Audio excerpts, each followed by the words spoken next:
J'aime ça, je passerai ma journée à jaser avec toi. Là. De quoi d'autre on peut jaser sur la marque? Bien, il y a souvent des entrepreneurs, des présidents, des dirigeants, des chefs marketing qui vont se poser la question, est-ce que c'est le temps de tout jeter par terre puis de recommencer? Différentes raisons pour lesquelles on voudrait justement faire table rase puis recommencer. Bien, des entreprises qui ont grandi très vite, là, des fois, ce qui va arriver au début, c'est l'entrepreneur. Il a fait son site web en ligne, il a peut-être créé quelque chose un peu sur le coin d'une table, etc., puis il a parti ça. À un moment donné, il n'y avait plus vraiment le temps. L'entreprise a eu une croissance, c'est quelqu'un d'autre qui s'en est occupé. Après ça, il y a quelqu'un en marketing qui est rentré, puis c'était une personne plus junior parce que c'était les moyens qu'on avait. Après ça, on a embauché quelqu'un, puis mais toutes ces personnes-là ont décliné des versions de la marque. Quand on met ça sur la table, là, on a l'impression de faire affaire avec 10 entreprises différentes. Ça peut être un bon moment de dire, c'est quoi les meilleures pratiques qu'on a appliquées, c'est quoi qu'on veut garder, puis tout le reste, on jette, puis on recommence.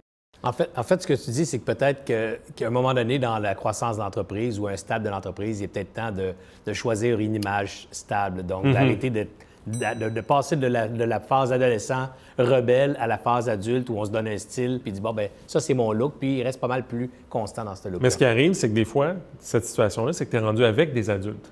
Tu es rendu avec des gros joueurs autour de toi qui sont là depuis plus longtemps puis qui sont là, qui ont une autre approche par rapport à ça, puis tu es comparé à eux maintenant. À quelle fréquence, Alex, tu suggères qu'on revoie ça? Un peu comme au restaurant, on dit les restaurants, il faut revoir la décoration aux 5-7 ans maximum. Une marque, on la revoit à tous les combien de temps? Le moins souvent possible. C'est peut-être pas la réponse idéale, là, mais c'est le moins souvent possible.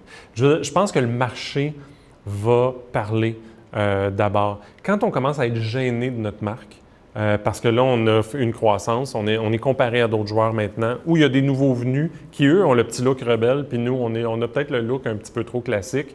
Peut-être qu'on a le goût de se rapprocher d'eux autres, ça peut être une chose qu'on veut faire, ou peut-être qu'on veut garder cette distinction-là. Il faut se poser la question, où est-ce qu'on est par rapport aux autres? L'autre chose qui est super important, c'est est-ce qu'il y a une équité de notre marque traditionnelle dans le marché? Si on fait un changement pour faire un changement, est-ce que ça va brusquer notre clientèle actuelle? Est-ce que ça ne sera plus la même relation de confiance? Ils vont avoir l'impression de faire affaire avec une nouvelle entreprise quand en réalité, c'est le même monde, c'est le même service clientèle, c'est le même produit.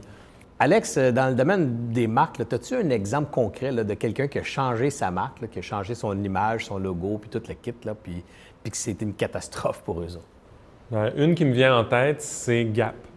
Gap. Ça devait être début 2010 ou fin des années 2000.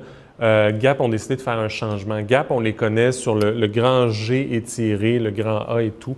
Puis ils ont changé ça dans quelque chose qu'ils voulaient être plus contemporain, plus jeune, etc. Et puis, ça a eu un backlash énorme dans le marché. Justement, dans quelques semaines, Gap est revenu de l'arrière. Et c'est les consommateurs qui ont demandé ça. C'est la réaction des consommateurs qui a fait ça. L'héritage de la marque était si fort qu'eux ont décidé de changer des choses auxquelles les gens s'étaient attachés. Ils auraient pu changer de couleur, ils auraient pu passer d'un carré à un cercle, ils auraient pu faire plein de choses. Là, ils avaient changé trop de choses en même temps sur une marque qui avait beaucoup d'équité dans le marché. C'est un peu comme toi, Alex, si t'arrivais demain matin, les cheveux bleus puis la barbe bleachée rose, là, je pourrais dire c'est trop fort comme changement, c'est plus mon Alex. C'est un peu ça que la clientèle a dit à Gap. On dit, changements sont trop solides, là, on ne reconnaît plus notre marque, faut que ça revienne à quelque chose qui nous est familier. Tu me déçois un peu, là. C'était vraiment mon plan pour la soirée.